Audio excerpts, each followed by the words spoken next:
Hello दोस्तों, Radhe Radhe. Zero zero मोरे पीछवाया में कई बगियावा, अरे में कई बगियावा। ससुर मोर लगावने ने बुलावा छोटी नदी, ससुर मोर लगावती ने बुलावा छोटी नदी।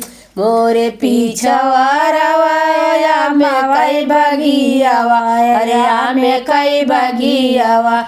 ससुर मोर लगावती ने बुलावा छोटी नदी, ससुर मोर लगावती ने बुलावा छोटी नदी।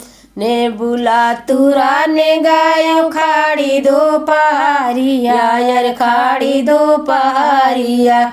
सासू मोर गरिया वही बीरन भैया छोटी नदी, सासू मोर गरिया वही बीरन भैया छोटी नदी। काहे गरिया सासू हमारा बीरन भैया, काहे गरिया सासू हमारा बीरन भैया। वही तो है वही माई कई दुलार छोटी नदी, वही तो हमारे आँखी कई पुतरिया छोटी नदी, वही तो हमारे आँखी कई पुतरिया छोटी नदी। मोरे पीछवाया में कई बगियावा, अरे में कई बगियावा। ससुर मोर लगावती ने बुलावा छोटी नदी, ससुर मोर लगावती ने बुलावा छोटी नदी। मोरे पीछवाया में कई बगियावा, अरे में कई बगियावा। ससुर मोर लगावती ने बुलावा छोटी नदी, ससुर मोर लगावती ने बुलावा छोटी नदी। ने बुला तुरन गायो खाड़ी दो पहाड़िया, यार खाड़ी दो पहाड़िया।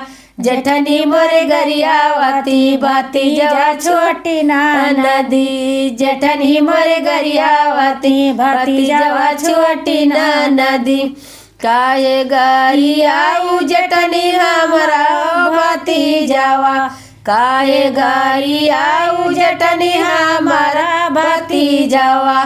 वही तो वही भौजी कई दुलार छोटी नदी, वही तो हूँ हमारा कार्य जवा छोटी नदी, वही तो हूँ हमारा कार्य जवा छोटी नदी।